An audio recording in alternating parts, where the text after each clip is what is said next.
씨, 너무 춥다.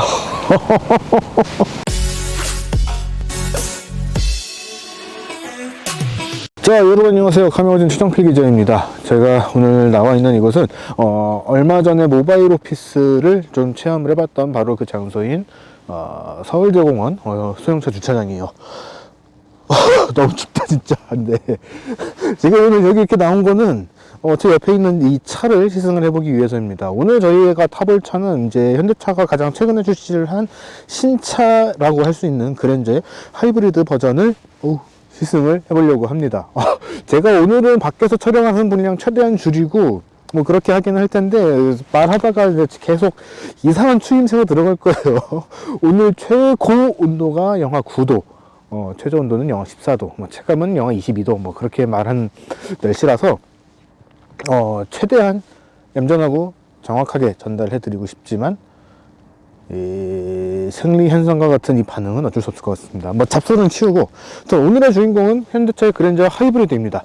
이게 굉장히 인기가 많죠. 이 흔히 말하는 착강의 대상으로도 굉장히 많은 계약이 들어가가지고 엊그제 이제 다른 기자분들하고 이야기를 하다 보니까 이미 중고차 시장에 나왔더라고요. 하이브리드는 아니고 3.5 캘리그래피 모델이었는데 5,700만 원이라는 가격대가 책정이 돼서 이미 이 엔땡 닷컴에 올라가 있는 그런 것들도 확인을 했습니다. 그 정도로 굉장히 높은 인기를 누리고 있고 엄청나게 많은 대기를 또 기다려야 하는, 엄청나게 긴 대기를 기다려야 하는 그런 모델이 지금 되어 있습니다. 그런데 이 차가 인기가 많을 거라는 건 예상을 했어요. 뭐 디자인적인 호불호가 어떻고 뭐 이런 것들 다 둘째치고 이 차가 이 그랜저잖아요. 현대차라는 브랜드 안에서는 가장 최상위 모델이라고 할 수 있는 플래그십 모델이기 때문에 굉장히 높은 판매량을 보일 것이다 라고는 생각을 했습니다. 그거는 어쩔 수 없이 다른 분들도 비슷하게 생각을 했을 거예요. 근데 저는 이 부분을 조금 생각을 해봤으면 좋겠어요. 현대차가 요즘에 뭐 퓨얼셀, 뭐 수소전기차는 넥소 이후로 지금 뭐 뚜렷한 뭐가 없는데 전기차를 본격적으로 내면서 아이오닉 브랜드나 뭐 이런 것들, EGMP가 적용된 모델들을 본격적으로 판매를 시작을 하고 출시를 하기 시작을 하면서 내연기관 모델들에 들어가는 이 파워트레인 혹은 하이브리드 모델에 들어가는 파워트레인들이 다 천편일률이 됐습니다. 조금 작은 모델들 같은 경우에는 1.6 혹은 1.6 터보 엔진 정도 들어가게 되고 그 윗급으로 가게 되면은 2.5, 3.5 그리고 그런 2.5나 3.5가 들어가는 중형 이상의 모델에서도 하이브리드 모델이 되게 되면은 지금 이 차와 마찬가지로 1.6 하이브리드 엔진 파워트레인이 장착이 되고 있죠. 그렇게 되는 거는 사실 이유가 뻔합니다. 현대차에서는 공공연하게 뭐 이야기를 안 하고는 있기는 하지만 현대차가 뭐 전동화나 수소전기차들의 조금 더 적극적으로 투자를 하겠다, 뭐 수소 생태계 뭐 이런 것들 이야기를 하면서 이 파워트레인에 대한 투자 혹은 엔지니어들에 대한 이 인력 이탈이 굉장히 심했어요. 그래서 좀 위기감을 갖고 어쨌든 한두 세대 정도는 더 버텨야 되지 않을까, 엔진으로 더 버텨야 되지 않을까라는 그런 생각들도 있는데 어쨌든 사골이 되어가고 있는 엔진이 장착이 됐기 때문에 이 차하고의 조합, 이렇게 굉장히 커진 이 그랜저하고의 조합이 어떨지도 굉장히 중요한 포인트가 되지 않을까 싶습니다. 오늘은 그 포인트에 맞춰서 이야기를 해보도록 하죠. 자, 디자인 이야기를 잠깐 해보도록 하죠. 그랜저 론칭 때도 그렇고 3.5 캘리그래피 때도 그렇고 살펴보기는 했지만 좀 꼼꼼하게 살펴보지는 못했었기 때문에 오늘은 디자인부터 좀 한번 살펴보도록 하겠습니다. 지금 이 차에는 약간 매트한 컬러의 요 약간 회색 빛깔 들어가 있죠. 지금 바닥이 다 눈밭인데 그래서 조금 더 대비가 돼서 조금 더 잘 보이지 않을까 싶습니다. 일단 지금처럼 이렇게 직사광선도 내려오고 바닥에 눈밭이라든가 이렇게 극명한 대비가 들어가는 환경에서는 이 차의 존재감이 상당히 좀 강렬하지 않나 싶은 생각도 듭니다.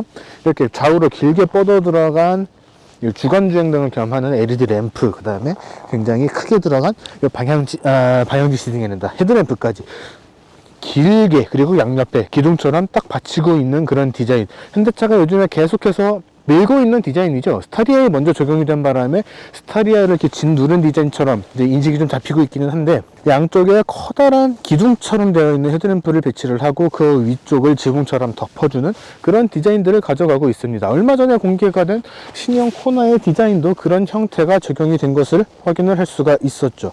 그렇게 되면서 좌우에서 굉장히 우직하게 딱 받치고 있고 위에서 탁 덮고 있는 안정적인 형태를 가지고 가게 되면서 한층 더 무게감이 있는 그런 이미지를 만들어 가고 있다는 겁니다. 현대차도 뭐 폭스바겐과 아우디의 관계처럼 뭐 현대차와 그 제네시스가 럭셔리 브랜드의 제네시스, 대중 브랜드의 현대차 이렇게 조금 나뉘어 가고 있기는 하지만, 그래도 현대차는 그 사이 어딘가에서 리얼리 럭셔리를 좀 표방을 하려고 미리 사전 작업을 하고 있는 것 아닌가라고 생각이 되는 거죠. 자, 뒷모습과 옆모습도 같이 한번 보도록 할 텐데, 뒷모습을 먼저 보도록 하죠. 이 뒷모습에서 보게 되면은 그동안에 그랜저가 가지고 왔었던, 어떻게 보면은 이 디자인의 연결성, 그런 것들을 좀 찾아볼 수 있지 않을까 싶습니다. 사실 그랜저 IG 때나 IG 세리 때나 이렇게 봤을 때 그냥 좌우 테일램프가 좌우로 쭉 연결이 되어 있는 듯한 그런 디자인만이 이 그랜저 뒷모습에서의 디자인 연결성, 계속해서 이어져 온 디자인처럼 이야기가 나오고 있었는데, 저는 밑에서 살짝 올라가서 이렇게 좌우로 연결이 돼서 만나는 그런 디자인이 이 그랜저의 진짜 과거부터 이어져 온 그 디자인의 연결성이라고 생각을 하거든요. 1세대 그랜저, 각 그랜저를 보게 되면은 밑으로 이렇게 쭉 내려오는 램프가 적용이 되어 있었습니다. 그것들이 세대가 지나고 조금 더 디자인에다가 투자할 수 있는 기술이 늘어나게 되면서 더 얇아졌고 더 좌우로 쭉 뻗어나가게 되면서 이렇게 조금 더 밑으로 내려오는 형태를 취하게 되면서 그런 것들을 그대로 확장을 시킨 그런 이미지들을 만들어 갔다는 거죠. 그렇기 때문에 이번 그랜저에서는 약간 좀 그런 이미지가 좀 안 보이는데 라고 생각을 하실 수도 있어요. 이렇게 램프만 봤을 때는 쭉 이어져 오는 그런 라인이 적용이 되어 있기 때문이죠. 그런데 범퍼의 파팅 라인까지 쭉 연결을 해서 보게 되면은 아래서부터 쭉 올라와서 굉장히 길게 뽑았습니다. 아래서부터 쭉 길게 올라와서 테일 램프를 타고 쭉 뻗어나가는 그런 디자인들이 적용이 되어 있는 그런 모습들을 확인을 할 수가 있어요. 그러니까 세대가 바뀌면서 디자인을 새롭게 해석을 하면서 조금 더 얇아지고 더 길게 뽑아낸 그런 모습들이 있기는 하지만, 기본적으로는 이 1세대 그랜저의 디자인을 그대로 최대한 살려가면서 이 디자인을 만들었다라는 것들을 확인을 할 수가 있는 거죠. 최대한 티가 안 나게 나는 춥지 않다 이런 모습으로 말씀을 드리려고 하는데 그게 안 되네. 너무 춥다. 그렇게 되면서 이제 테일 램프, 그 다음에 아래쪽에 리플렉터까지 좌우가 이제 위아래 쭉 평행선을 달리면서 쭉 뻗어나가는 이런 라인들을 이용을 해서 차가 한층 더 넓어 보이고, 안 그래도 넓고 더 길어지고 막 높아지고 그렇게 됐는데 한층 더 넓어 보이고 더 웅장해 보이는 그런 이미지들을 만든 것도 확인을 할 수가 있습니다. 거기다가 직전 세대의 IG 세리에서부터 적용을 해왔던 매끄럽게 살짝 올라오는 이 트렁크 끝단을 이용을 해서 마이크에 바람소리 엄청 들어가겠다. 끝단에 살짝 올라오는 이런 라인들을 이용을 해서 공기 저항이나 공기 역학적인 것들에서도 약간씩 조금이라도 더 이 효과를 보려고 노력을 했고요. 옆모습 같은 경우에는 사실 이 글라스는 의미가 없죠.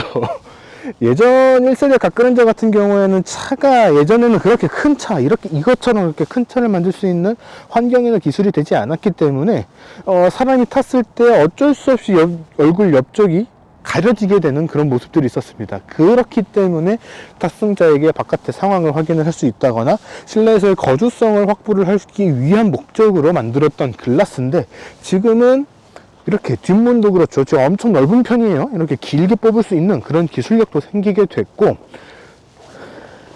시트 공간, 실내 공간 같은 것들도 굉장히 넓게 뺄 수 있는 그런 기술력들이 생겼습니다. 그렇기 때문에 지금 시점에서 사실은 효용성을 가져간다, 소용성을 따져본다 라고 하면은 이 유리는 아무런 의미가 없는 유리라고 할 수가 있는 겁니다. 그랜저의 이런 유리가, 이런 도어 형태가 적합한가라고 하면 사실 좀 모르겠습니다. 이 프레임리스트 도어인데, 뭐 CLS라든가 뭐 이런 조금 최상이라기보다는 퍼포먼스를 강조한 스포츠 세단 같은 모델들에서는 이렇게 적용을 하는 경우들이 있어요. 그런 차들을 보게 되면은 굉장히 날렵하게 뒤까지 쭉 뻗어나가는 그런 실루엣을 가지고 있어서 스포티함을 강조하기 위한 용도로 사용이 되는 건데, 사실 이번 그랜저는 그런 것들을 강조한 모델은 아니잖아요. 굉장히 럭셔리하고 웅장한 그런 품격 같은 것들을 강조를 하기 위한 모델로 만들어진 건데, 차라리 이 위에까지 같이 열렸으면 어땠을까라는 그런 아쉬움이 있습니다. 딱 프레임이 딱 남아 있어서 그래, 옛날 그랜저 진짜 이런 느낌이었지 라고 하면서 같이 내릴 수 있는 그런 모습들, 각 그랜저 이미지를 잘 갖고 가다가 갑자기 이 부분에서만 그랜저 TG가 떠오르는 굉장히 이상한 조합을 해놨습니다. 그래서 약간 좀 긴가민가한 포인트라고 할 수 있을 것 같아요. 최신의 플래시 타입 도어는 뭐 딱히 부정적으로 말할 포인트는 없는 것 같아요. 어쨌든 첨단을 표방한 오마주 모델이기 때문에 첨단이면 첨단, 혹은 헤리티지면 헤리티지, 뭐 어떤 거 하나만 해야 된다 그건 아니지만 일관성 있게 좀 가져갔으면 좋겠어요. 이 플러시 타입 도어 같은 경우에는 뭐 뒤쪽에 테일램프라든가 이 차의 파워트레인이라든가 이런 것들과 같이 첨단이라는 괴를 같이 하고 있는 건데, 유리 얘기는 하지 않도록 하겠습니다. 너무 많이 얘기했으니까. 네, 그렇게 볼 수 있을 것 같네요. 너무 춥다 진짜. 자, 이번에는 실내하고 운전석보다는 뒷좌석을 먼저 보고 운전석을 보면서 바로 주행으로 넘어가 볼 수 있도록 할게요. 자, 이번에는 그랜저 하이브리드 실내를 살펴볼 건데 2열을 먼저 좀 살펴보도록 하겠습니다. 뭐 출시 때나 뭐 시승회 때나, 뭐 저희 같은 경우에는 2열 시승을 거의 못하기는 하는데, 뭐 시승회 때나 2열에 제대로 앉아서 좀 차근차근 살펴본 적이 없기 때문에 좀 2열을 먼저 살펴볼까 해요. 2열 같은 경우에는 그랜저가 사실은 예전부터 그랬지만 항상 공간에 있어서만큼은 윗급까지도 좀 씹어먹을 수 있는 상당히 넓은 그런 공간들을 자랑을 해왔습니다. 그런 공간적인 특징을 이번 모델에서도 동일하게 좀 마련을 한 거 아닌가 싶어요. 굉장히 넓은 그런 공간들을 만들어냈거든요. 무릎 공간 같은 경우에는 뭐 주먹 2개 반, 3개 가까이 들어가는 그런 공간들을 만들어냈고, 머리 공간 같은 경우에는 제가 운전을 하면서도 말씀을 드리겠지만 앞좌석 같은 경우에는 머리가 살짝 걸려요. 제가 앉은 키가 좀 크고 좀 비율이 엉망인 그런 사람이긴 하지만 앞쪽에서는 머리가 살짝 걸리는데 뒤쪽에서는 괜찮습니다. 근데 이게 이 천장을 보게 되면 요 깊이 차이가 상당하거든요. 여기서 오는 좀 차이점이라고 생각을 하시면 좋을 것 같아요. 가운데 좌석 위쪽 같은 경우에는 제가 앉기 불가능한 그런 높이가 아닐까 싶습니다. 네, 안 돼요. 무리해서 끼어들게 되면은 이 부분이 파손이 될 수도 있는 그런 정도로 천장이 굉장히 낮게 내려오는데, 요 뒷좌석 2개는 머리 위쪽을 굉장히 깊게 파놨어요. 쏙 들어가는 그런 공간을 만들어 놔서 주먹까지는 안 되고 손바닥 2개 정도는 쑥 들어가는 요 정도 두께, 그 정도의 공간이 좀 남아있는 그런 모습들을 확인을 할 수가 있습니다. 좌우는 굉장히 넓어요. 앞뒤도 굉장히 넓고, 요 머리 공간 쪽이 조금 낮아졌다라고 생각을 하시면 될 것 같습니다. 옆에는 약간 좀 오돌도돌한, 정체를 알 수 없는 이런 좀 그래픽 같은 그런 요소들, 텍스처가 좀 적용이 되어 있고요. 헤드레스트에 적용된 이 쿠션 같은 경우에는 그랜저 IG 때도 이제 르블랑이나 캘리그래피 최상위 트림에는 적용이 되던 그런 헤드 쿠션인데, 이거 사실 열어보면 안에 있는 게 진짜 솜덩어리거든요. 근데 묘하게 편안해요. 이런 편안한 쿠션들이 같이 장착이 되어 있기 때문에 뒷좌석 승차감은, 뒷좌석 거주성은 그렇게 나쁘지 않다라고 이야기를 할 수 있을 것 같습니다. 거기다가 이제 뭐 앞에 스크린이 없기는 하지만 오디오와 관련돼서 오디오를 끈다거나 트랙을 바꾼다거나 라디오로 전환을 한다거나 할 수 있는 아주 기본적인 오디오 인터페이스는 같이 장착이 되어 있고요. 기본적으로는 어느 정도 고급스러운 그런 구성을 가져가려고 노력을 했다라고 이야기를 할 수 있을 것 같습니다. 완전히 고급스럽다거나 완전 편의상이 많이 달렸다거나 그런 것들은 아니지만, 공간도 굉장히 넉넉하고 장착되어 있는 뭐 이런 기능들, 그런 것들도 그냥 대중적인 차나 평범한 차라고 하기에는 조금씩 더 달려 있어서 아주 조금 더 편안한, 그래도 대중 브랜드의 플래그십다운 그런 이미지는 가지고 갔다라고 이야기를 할 수 있을 것 같습니다. 자, 이번에는 이제 직접 주행을 하면서 실내를 좀 같이 볼 수 있도록 하겠습니다. 일단 실내에 대한 이야기를 좀 드려야 되는데, 일단 그랜저 3.5 먼저 시승을 했던 그 모델과 비교를 했을 때 차이점은 거의 없어요. 지금 저희가 시승하고 있는 이 하이브리드 모델도 최상위 캘리그래피 트림이고,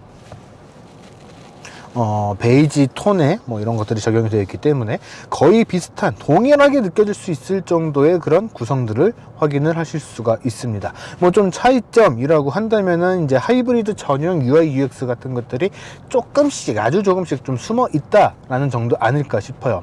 가장 먼저 눈에 띄는 부분은 이제 계기판 쪽에 들어가 있는 하이브리드 전용 메뉴입니다. 이제 배터리의 잔량과 에너지가 사용이 되고 있는지, 혹은 회생을 해서 회수를 하고 있는지, 이런 것들을 확인을 할 수가 있는 그런 게이지들이 계기판의 오른쪽에 자리를 하고 있어요. 이제 뭐 엔진 속도계하고 이제 엔진 회전계하고 이제 하나씩 보통은 자리를 하고 있죠. 이 엔진 회전계 대신에 이 하이브리드 게이지가 장착이 되게 되는 건데, 사실 현대차도 그렇지만 하이브리드 모델들을 시승을 해보면은 이제 엔진 회전기가 아예 보이질 않다 보니까 요거 좀 엔진 속도, RPM을 좀 같이 볼 수 있으면 엔진 속도도 좀 같이 우리가 컨트롤을 해서 더 좋은 연비 운전을 할 수 있을 것 같은데 요거 왜 안 넣어주세요? 라고 하는 의견들이 많지는 않았지만 그래도 꽤 있었어요. 그런 것들을 이번에는 조금 반영을 해줬습니다. 그래서 이 가운데 있는 화면인 트릭 컴퓨터 쪽을 어떤 화면을 하고 있는가에 따라서 이 에너지, 차지, 뭐 파워 이렇게 보일 수 있는 하이브리드 메뉴를 보거나 엔진의 회전 정도를 알 수 있는 RPM 게이지를 볼 수 있거나 이렇게 두 가지 모드를 같이 설정을 해줬습니다. 물론 이제 차지, 에코, 파워 이렇게 하이브리드 게이지 상태에서도 지금 몇 RPM으로 엔진이 회전을 하고 있는지를 볼 수 있는 그런 이 숫자들이 보이기는 하지만 이 숫자보다 이 게이지가 더 명확하게 다가온다라고 하시는 분들이 가끔 계시더라고요. 저 같은 경우에는 숫자로만 보여도 괜찮을 것 같은데 이런 차이점들을 좀 모두 수용을 해서 게이지 형태로도 볼 수 있게 이렇게 변경을 해 줬습니다. 이렇게 들어가 있는 게 하이브리드 모델과 기존의 3.5하고의 차이점이라고 볼 수 있을 것 같아요. 그 외에는 이제 하이브리드 모델이 됐기 때문에 이 12V 배터리 리셋 버튼이 더 추가가 됐다 정도라고 보시면 될 것 같습니다. 그 외 나머지들은 기존의 그랜저하고 그랜저 3.5 캘리그래피하고 모두 동일한 구성으로 장착이 되어 있다라고 보시면 될 것 같아요. 그리고 네, 이제 뒷좌석에서도 머리 공간 이야기를 했지만 3.5 캘리그래피에서 제 키가 몇이냐라고 물어보신 분들이 계시더라고요. 이제 머리가 꽉 닿는 그런 이제 모습들을 보시게 되니까 키가 도대체 몇이길래 머리가 저렇게 꽉 닿냐라고 물어보시는데 제 키는 그렇게 크지 않습니다. 제 키는 171이에요. 이거 건강검진에서 정확하게 나온 171 플랫이거든요. 제가 앉은 키가 큽니다. 다리가 짧아요. 그런데 제가 앉았을 때는 머리 공간이 진짜 좀 타이트합니다. 지금은 이제 등받이를 조금 더 뒤로 넘겨서 만들어 준 건데 제가 평소 보통 운전하는 시트 포지션으로 하면 이렇게 되거든요. 머리가 닿아요, 머리카락이. 이런 정도의 머리 공간을 가지고 있고, 물론 이제 시트 포지션을 이렇게 조절을 하게 되면은 머리 공간을 더 넉넉하게 여유롭게 가져갈 수 있기는 합니다. 그런데 이렇게 운전을 하게 되면은 제 입장에서는 약간 좀 누워서 간다라는 느낌이 들어서 약간 좀 불안하거든요. 그래서 저에 맞는 시트 포지션을 하면은 머리가 닿는다. 정확한 시트 포지션을 맞춘 다음에 이제 머리 공간을 보는 게 정확한데, 네, 머리 공간은 약간 좀 부족하다라고 이야기를 드릴 수 있을 것 같아요. 그리고 한 가지 정정해야 될 거, 네, 지난번 댓글에 잘 봤습니다. UVC 버튼이라는 게 이 스마트폰 무선 충전 패드 위쪽에 장착이 되어 있는데, 이게 무선 충전 콘솔을 소독을 하는 게 아니고요, 이 센터 콘솔 박스 안을 소독을 하는 그런 기능입니다. 그래서 이거를 누르면 켜지게 되는데, 켜놓고 이거를 열게 되면은 다시 꺼져요. 당연한 이야기죠. 실제 사람의 눈에 이게 정면으로 온다거나 하게 되면은 전혀 좋을 게 없기 때문에 그렇게 조치가 되어 있는 건데, 요 부분은 제가 잘못 설명을 드렸던 거니까 요거는 좀 정정을 하고 가도록 하겠습니다.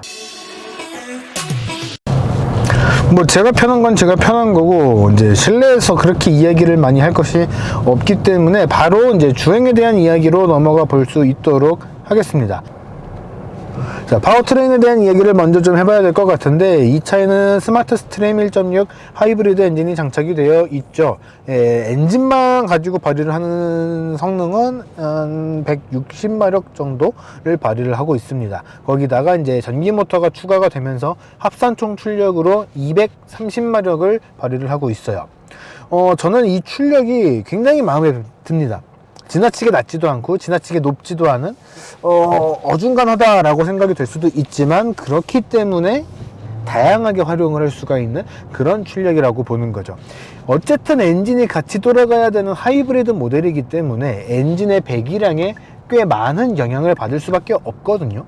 그런데 이 엔진은 기본적으로는 상당히 낮은 배기량을 갖고 있는 1.6L 엔진을 기반으로 했기 때문에 출력에 한계가 있을 수밖에 없습니다. 뭐 하이브리드 모델은 아니지만 1.6 터보 모델과 비교를 하게 된다면은 현대기아에서 출시한 1.6 터보 엔진들을 보게 되면 보통 204마력을 발휘를 하고 있죠. 그것보다는 높으면서도 그 위에 들어가는 엔진들 2.5나 3.5 엔진과 비교를 하면은 너무 부담스러운 출력이 아닌 적당한 출력을 발휘를 하는 그런 수치가 이 230마력이라고 생각을 하기 때문입니다. 그러다 보니까 주행을 할 때도 이 차의 이 긴 길이, 넓은 폭 이런 것들이 조금 좀 무색해질 정도로 주행이 굉장히 편해요. 엔진이 끼어들 때마다 나 일어났어 하고 막 돌아가는 그런 느낌들이 나는 것도 아니고 굉장히 부드럽게 엔진과 모터의 싱크도 잘 맞아 들어가서 부드럽게 속도도 올려주고 부드럽게 개입을 하고 부드럽게 떨어져 나가는 그런 모습들을 확인을 할 수가 있는 거죠. 그러다 보니까 이 편안함 측면에서는 확실히 순수 내연기관 모델보다 더 위에 있는 것 같습니다. 엔진이 작동을 할 때도 이제 엔진의 떨림이나 진동이나 이런 것들이 굉장히 적기 때문에 더더욱 더 그런 느낌들이 들게 되는 것 같아요. 뭐 밖에서 들어오는 진동이나 뭐 소음이나 로드 노이즈나 이런 측면에서도 먼저 타봤던 3.5하고 뭐 동일한 수준인 것 같습니다. 동일한 수준인데 엔진에서 들어오는 진동과 소음이 훨씬 적으니까 조금 더 조용하게 느껴지는 것들이 있기는 해요. 하지만 기본적으로는 동일한 수준의 이런 차폐성, 실내 거주성을 만들어주고 있다라고 생각을 하시면 될 것 같습니다. 지금 연비 같은 경우에는 이제 하이브리드 창을 띄워놨는데 하이브리드 연비 9.7km/L 라고 되어 있고 전기 모터 사용량이 7kW 라고 되어 있죠. 사실 하이브리드를 어떤 사람들한테 추천을 하고 싶은가 라고 이야기를 또 많이 하시는데 저는 뭐 모든 사람들에게 웬만해서는 다 추천을 해도 된다라고 생각을 합니다. 오늘 같은 경우 저는 이제 계속 시내로만 이제 돌아다닐 예정인데 시내 주행이 많으신 분들은 이제 시내 주행을 많이 하게 되면 엔진에서의 연비는 떨어질 수밖에 없거든요. 급가속, 급정지 뭐 이런 것들도 많이 할 수밖에 없기 때문인데 그런 나쁜 연비를 서포트 해줄 수 있는 전기 모터가 같이 돌아가고 있기 때문에 시내 주행만 많다라고 해도 하이브리드를 추천을 하고 싶고요. 나는 지방 출장도 굉장히 많고 고속도로 주행이 거의 대부분이야 라고 하시는 분들에게도 고속으로 이렇게 항속 주행, 고속 크루징을 하고 있을 때도 전기 모터가 이렇게 서포트를 해주면은 더 좋은 연비를 느낄 수 있기 때문에, 체감을 할 수가 있기 때문에 웬만한 분들에게 다 하이브리드가 적합하다라고 생각이 됩니다. 물론 저나 이제 뭐 몇몇 이제 다른 자동차 마니아분들 직접 운전을 하시는 거에 이 매력과 가치를 많이 주고 계시는 이런 분들에게는 난 그래도 휘발유 태울래 라고 생각을 하시고 거기 이야기를 하시는 분들도 분명 계세요. 하지만 그런 마니악한 분들이 아니라면은 전기차까지는 모르겠어요. 전기차는 이 충전이나 이제 오늘처럼 이렇게 굉장히 추운 날씨에서는 왔다 갔다 하는 포인트들이 있을 수 있기 때문에 거기서는 약간 좀 애매하기는 한데 하이브리드 파워트레인만큼은 웬만한 분들에게 다 적합한 그런 파워트레인 아닌가 라고 생각이 됩니다. 굳이 나쁠 게 없는데 뭐 선택을 안 할 이유도 없죠. 그렇기 때문에 하이브리드 모델이 조금 더 가격이 비싼 포인트들도 있는 것 같기는 하지만 일단은 이 차에서 만날 수 있는 승차감과 연비 이런 것들을 따져 본다면은 굉장히 만족스러운 것 같아요. 이 굉장히 널찍한 크기, 웅장한 이 이미지 그런 것들과 좀 비슷하게 따라올 수 있는 승차감, 이제 충격, 조향의 재미, 연비 이런 것들을 다 같이 고려를 하게 된다면은 확실히 잘 만든 차라는 것에 대해서는 크게 부정을 할 수가 없는 모델 아닐까 싶습니다. 그러니까 한마디로 좀 정의를 하면은 현 시점에서 가장 만족도가 높을 수 있는 차라고 할 수 있을 것 같아요. 어쨌든 일단 국산차기 때문에 정비 쉽죠. 현대기아차가 한국 사람들의 요 니즈를 잘 알기 때문에 편의 장비 굉장히 많이 들어갔죠. 그랜저라는 이름 굉장히 익숙하고 또 성공의 상징이었죠. 가격대도 비싸기는 하지만 그래도 많이 팔릴 수 있는 그런 가격대. 요즘에 자동차 가격들 책정되는 거 보면은 나름 합리적인 가격대, 멋들어진 디자인 이런 것들을 뭐 다 골고루 고려를 하게 되면은 현 시점에서 가장 잘 팔릴 수밖에 없는 준대형 세단이라고 정리를 할 수 있을 것 같습니다. 자, 지금까지 현대자동차의 새로운 그랜저 하이브리드를 시승을 해봤습니다. 기존에 3.5 캘리그래피를 시승을 해보기는 했었지만 그때 당시에는 너무 짧게 타서 좀 궁금함이 충분히 해소가 되지 않은 그런 포인트들도 있었어요. 분명 있었습니다. 그렇기 때문에 오늘 이 시승을 되게 기대를 많이 했고, 세 가지 생각이 드는 것 같아요.